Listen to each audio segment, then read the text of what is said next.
और अब बात जम्मू कश्मीर की, जहां हताशा के मारे आतंकी धर्म के आधार पर आम नागरिकों को निशाना बना रहे हैं।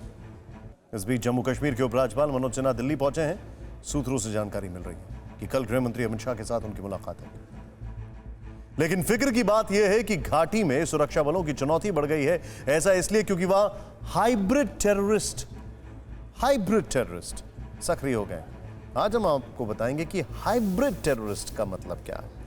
लेकिन आसान शब्दों में फिलहाल इतना समझ लीजिए कि आपके घर के दरवाजे की ओर आता हुआ सांप तो आपको फिर भी दिख जाएगा, लेकिन आप तब क्या करेंगे अगर कोई सांप आपके घर के भीतर ही छिपकर बैठा हो। ये आस्तीन के सांप कोई और नहीं, यही हाइब्रिड टेररिस्ट हैं जिन्हें सावधानी के साथ निपटाने की तैयारी शुरू हो गई है।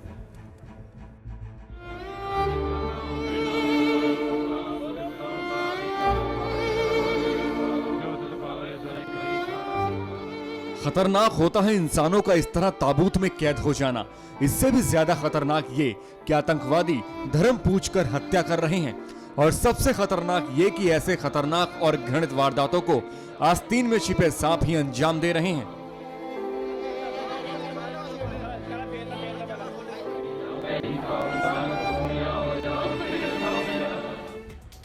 आज हम आपको बताएंगे कि कायर दहशतगर्दों की नई प्रजाति यानी हाइब्रिड आतंकी कौन लोग हैं।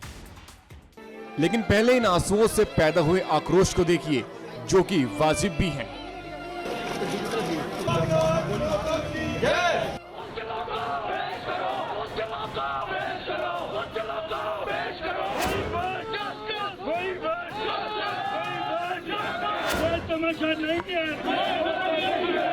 तमाशा नहीं है, ये हम बर्दाश्त नहीं करेंगे। वही बात जस्टिस, कातिलों को पेश करो। ये जो उन्होंने मासूम लोगों की हत्या करी है, ये इस्लाम तो नहीं सिखाता। इस्लाम तो औरतों और बच्चों की जो है और मासूम लोगों की इज्जत करना सिखाता है। जिसने भी हरकत की है ये इस्लाम के दायरे में नहीं आती है। जम्मू कश्मीर की पूर्व मुख्यमंत्री महबूबा मुफ्ती का ये बयान सुनिए और महबूबा के बयान का जवाब भी।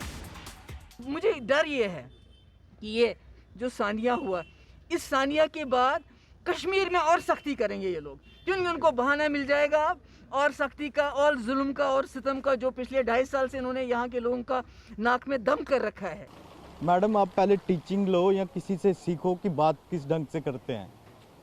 मैं उनको रिक्वेस्ट करता हूँ, क्योंकि आपके एक बयान से बहुत सारे लोगों के सेंटिमेंट्स जुड़े होते हैं। आप कुछ भी बोल देते हो और लोगों की जानें चले जाती हैं। इन हत्याकांडों के लिए कोई कल्प्रिट है तो मुझे लगता है कि उनमें महबूबा भी गिनती में शुमार होंगी। उनके अलगाववादी हिंसक रवैये ने और भारत विरोधी रवैये ने वहाँ जो शांति, सद्भाव और विकास तेज गति से आ रहा है उसमें रोड़ा अटकाने का काम कर रही हैं। घाटी में जो घट रहा है और उसके बाद जो कहा जा रहा है, दरअसल उस पर दुश्मन आंख कान लगाए हुए है। इतना ही नहीं, आतंक का कारखाना चलाने वाले पाकिस्तान में बैठे आतंकियों के आका अब आतंकियों की नई नस्ल तैयार कर रहे हैं, जिन्हें हाइब्रिड आतंकी कहते हैं।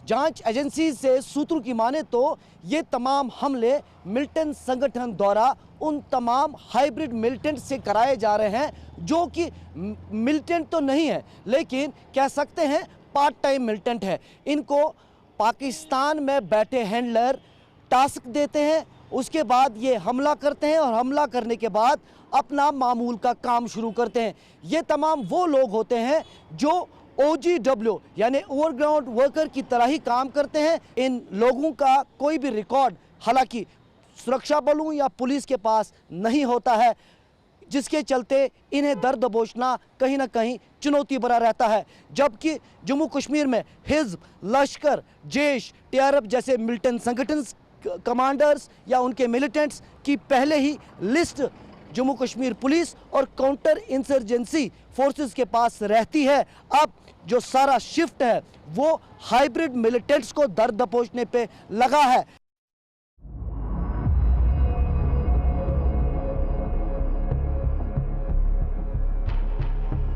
आम कश्मीरी सावधान और जागरूक रहें, इसलिए हम आपको फिर एक बार समझा दें कि ये हाइब्रिड टेररिस्ट आपके बीच भी हो सकते हैं। हो सकता है कि आपके घर के आसपास रह रहे हों, या हो सकता है कि आप इनसे गली मोहल्लों में मिलते हों, और ये भी हो सकता है कि ये उस जगह पर भी उठते बैठते हों जहां आप हर रोज काम पर जाते हैं, क्योंकि ये भाड़े के हत्यारे हैं जो कि अपने आकाओं के कहने पर ये काम करते हैं और फिर दुनिया को दिखाने के लिए रोजमर्रा के काम में लग जाते हैं। अपनी सुविधा के लिए ये छोटे हथियार लेकर चलते हैं।